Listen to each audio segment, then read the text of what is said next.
এই সরকারকে অস্থিতিশীল করার জন্য নানান জায়গা থেকে আপনার ষড়যন্ত্র করা হচ্ছে।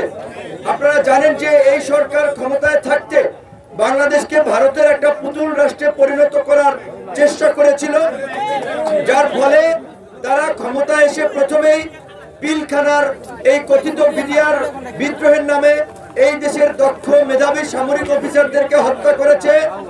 এই দেশের আলেম ওলামাদেরকে নির্মূল করার জন্য, ইসলাম নির্মূল করার জন্য শাপলা চত্বরে হেফাজতে ইসলামের সমাবেশে সেদিন গণহত্যা চালিয়েছিল। এই পিলখানার হত্যাকাণ্ড, শাপলা চত্বরের হত্যাকাণ্ড ঘটার মধ্যে দিয়ে এই সরকারের দুঃসাহস এতটাই বেড়ে গিয়েছিল, পরবর্তীতে প্রতিটি গণতান্ত্রিক আন্দোলন সংগ্রামে বিরোধী দলের নেতা কর্মীদের উপরে হামলা মামলা করে, গুম খুন করে তারা একটা একদলীয় শাসন কায়েম করেছিল। সর্বশেষ এই ছাত্র জনতার সম্মিলিত প্রতিবাদ এবং প্রতিরোধের মধ্য দিয়ে 5ই জানুয়ারি এই ফ্যাসিবাদের পতন হয়েছে। আমরা চাই এই ফ্যাসিবাদের পতন পরবর্তীতে আগামীতে নতুন বাংলাদেশ রচিত হবে, নতুন নেতৃত্বের মাধ্যমে নতুন রাজনীতি দেশে প্রতিষ্ঠিত হবে। সেই অঙ্গীকার নিয়েই গণ অধিকার পরিষদের রাজনৈতিক পথ চলা। 250-টিরও বেশি ডিজাইন অপশন নিয়ে ওয়ালটন স্মার্ট ফ্রিজ, বোঝে আপনার প্রয়োজন। আপনারা জানেন কিছুদিন আগে গণ অধিকার পরিষদ অফিসিয়ালি ট্রাস্ট প্রতীকে নিবন্ধন পেয়েছে। আমরা ঘোষণা দিয়েছি যে পরিবেশ পরিস্থিতি অনুযায়ী গণ অধিকার পরিষদ 300 আসনেও নির্বাচন করতে পারে। পুরানো রাজনৈতিক দলের শাসন ব্যবস্থা, কর্মপদ্ধতি আমরা দেখেছি 19-20 জেইলাও সেই কদু। কাজী আমরা চাই না জেইলাও সেই কদু হোক। এই যে লক্ষ লক্ষ মানুষ এত ত্যাগ স্বীকার করেছে, সংগ্রাম করেছে, শহীদ হয়েছে হাজার হাজার মানুষ, আর কোনো মানুষকে যেন রক্ত দিতে না হয়, রাজপথে নামতে না হয়, সেজন্য আমরা টেকসই গণতন্ত্র চাই, আমরা জনগণের ভোটের অধিকার চাই, আমরা নাগরিকদের নাগরিক অধিকার চাই, আমরা কোনো স্বৈরাচার ফ্যাসিবাদ চাই না। কিন্তু রাজনৈতিক দলগুলোর অতীত আমলনামা খুব একটা ভালো না।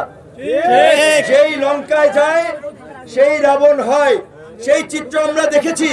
তো কাজেই আমি আপনাদের প্রতি এইটুকু আহ্বান জানাবো, এই মাদারীপুরের এবং পাশের যারা এই সমাবেশে যোগ দিয়েছেন, আমাদের কথাগুলো শুনছেন, আপনাদেরকে নতুন করে চিন্তা করতে হবে, নতুন করে ভাবতে হবে কারা জনপ্রতিনিধি হলে আপনাদের জন্য উপকার, দেশের মঙ্গল, সমাজের মঙ্গল।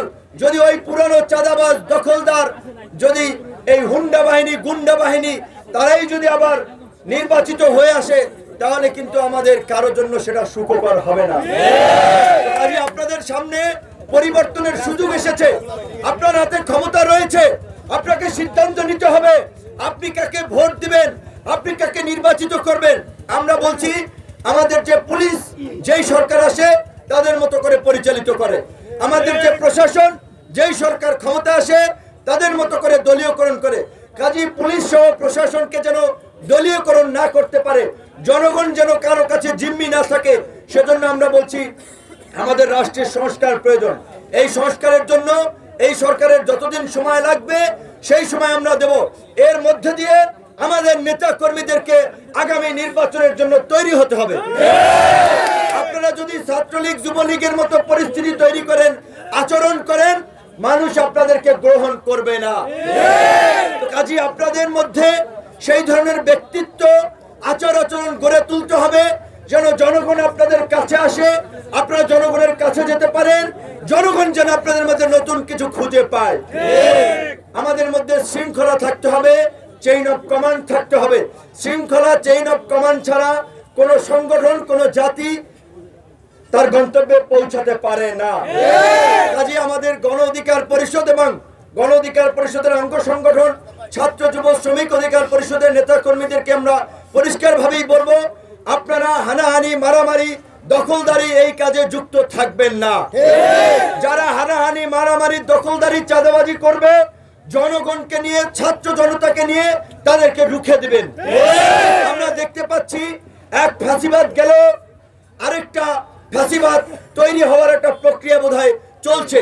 কারণ বিভিন্ন জায়গায় আগে যেখানে আওয়ামী লীগের লোকেরা, ছাত্রলীগ যুবলীগের লোকেরা চাঁদা নিত, দখল করত, নিয়ন্ত্রণ করত, সেখানে কিছু কিছু রাজনৈতিক দলের নেতা কর্মীরা একই কাজ শুরু করে দিয়েছেন। আপনাদেরকে বুঝতে হবে, কোন রাজনৈতিক দল এই সরকারের পতন ঘটাতে পারে নাই। গত 1.5 দশক আন্দোলন সংগ্রাম করেছে, অবশ্যই তাদের ত্যাগ রয়েছে, তিতিক্ষা রয়েছে, কিন্তু ছাত্র জনতা তাদের ডাকে কিন্তু সেইভাবে সাড়া দেয় নাই। যখন ছাত্ররা ফ্যাসিবাদ উৎখাত এবং জনগণের রাষ্ট্র ব্যবস্থা প্রতিষ্ঠার অঙ্গীকার করেছে, তখনই তাদের ডাকে ছাত্র জনতা রাজপথে নেমে এসেছে, গণ অভ্যুত্থান হয়েছে। আগামীর রাষ্ট্র পরিচালনায়, আগামীর রাষ্ট্রনীতিতে, রাজনীতিতে যেন তরুণদের অগ্রাধিকার থাকে, তরুণদের নেতৃত্ব থাকে, সেই জন্য আপনাদেরকে কাজ করতে হবে। গণ অধিকার পরিষদের মাধ্যমে জনগণকে সুসংগঠিত করতে হবে এবং পরিবর্তনের রাজনীতির জন্য ঐক্যবদ্ধভাবে কাজ করতে হবে। আপনারা আলাপ আলোচনা করবেন, তুলে ধরবেন, শান্তি শৃঙ্খলা এলাকার বজায় রাখার জন্য প্রশাসনের সাথে যৌথভাবে কাজ করবেন।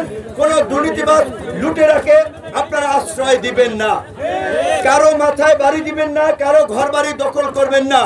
আওয়ামী লীগ, ছাত্রলীগ, যুবলীগ যারা অপরাধ করেছে, এই গণহত্যার সহযোগী ছিল, আইনের মাধ্যমে তাদের বিচার হবে, আইন তাদের বিরুদ্ধে পদক্ষেপ নেবে।